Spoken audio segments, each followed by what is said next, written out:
Humans have the tendency to reduce everything that exists into small pieces that are easier to explain and to understand. They fragment what they want to study and analyze, and from there on they try to explain the whole. This is a thought strategy inherent to all thinking beings who, as limited individuals, limited by their own perception and understanding, will logically restrict the results of their attempts to understand anything to their own personal limits as individuals. That is why the more awareness and understanding a person has, the greater his frame of understanding will be, and with it he will understand more accurately the world in which he lives, that surrounds him, and everything else he tries to understand. This fact or problem is very evident in the case of terrestrial science. Man's system of analysis, called the scientific method, is only valid within a previously specified framework of understanding, but it will not be able to explain what still remains outside of that system of thoughts, as the perceptual framework of the scientific method directly depends on the people who are using it, as it also depends on their system of beliefs and values, or what they by agreements perceive as real and not real, possible and not possible. Then the very framework of understanding and of validity of their science will be limited to the belief system agreed and held by the scientists who apply it. In the case of the Earth, it is what we call the system of beliefs and agreements that form the terrestrial matrix, where the system of beliefs and conclusions derived from its scientific method only apply within that matrix, but not to what is beyond, outside of it, since it is not yet accepted as existing, much less understood by the inhabitants of said matrix. In a few words, the scientific method creates a self-contained and self-validated system that does not reflect everything that exists, since it can only validate what is within the framework of agreements that form the terrestrial matrix to which it is subjected.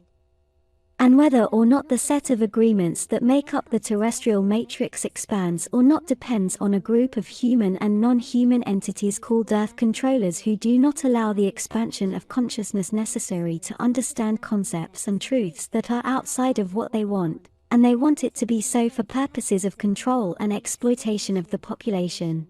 And their main way to achieve this is using institutional validation, with it controlling what is real and what is not, what is possible and what is not. Moving on.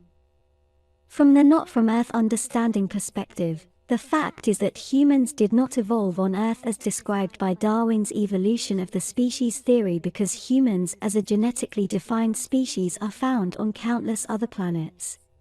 There is evidence of at least 400,000 civilizations with clearly human features, only in this galactic quadrant. That is a lot of humans. It is true that there are many differences between Lyran variants of human beings in outer space. Some look more human than others, but all have the same distinctively human form. And many of those civilizations are of beings with the exact appearance and genetics of Earth humans, differing only in minor but sometimes important genetic markers, but dressed in a pair of jeans and a t-shirt would pass off as a simple earthy human being in any bus station.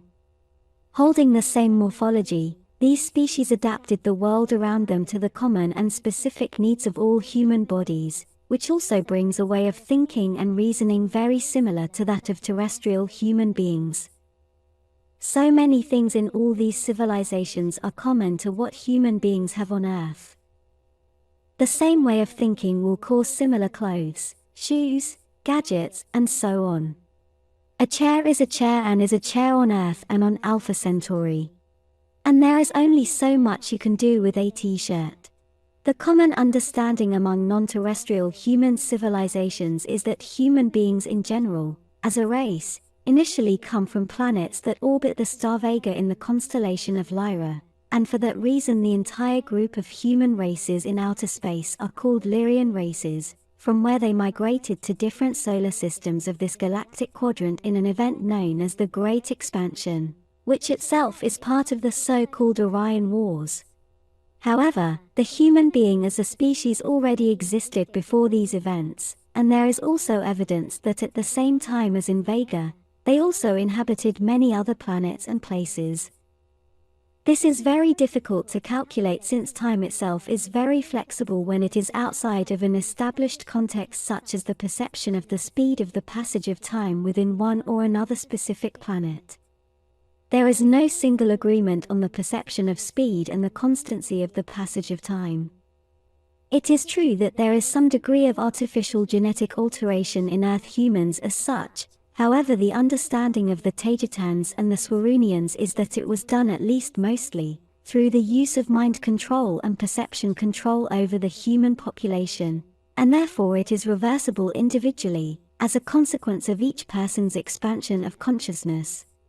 The understanding of Taygeta and of the Swaroonians is that human beings as a species, unlike all other species of plants and animals, have always existed and are part of the expression of the universe itself.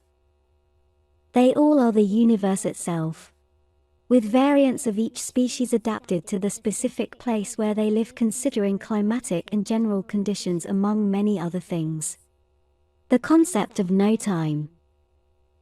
Time itself as being only relative to consciousness and to the consciousness that perceives it, and only an illusion. Therefore the universe has always existed, it never had a beginning and will have no end. This last one is a very difficult concept for the average person to understand, and even more for its scientists, as they are fully immersed and subjected to the values of the Earth's matrix, as they are all immersed in their own self-contained and self-validated belief systems and their own empirical experience that states that all things are born, live, and finally die. They end up translating these ideas and concepts to a larger universe reality that follows dynamics they are very far from even starting to develop the capacity to understand. This is a direct reflection of human hubris and egocentrism, thinking that they have the capacity to understand the all, the everything, thinking that they are the center of the universe, and the only sentient thinking creatures in existence. In short, and as a conclusion, human beings as such are present all over this galactic quadrant at least, live in countless other planets and places outside Earth, and are part of the very essence of the universe. Thanks for listening. With all my love and a huge hug. Mari Swaruu.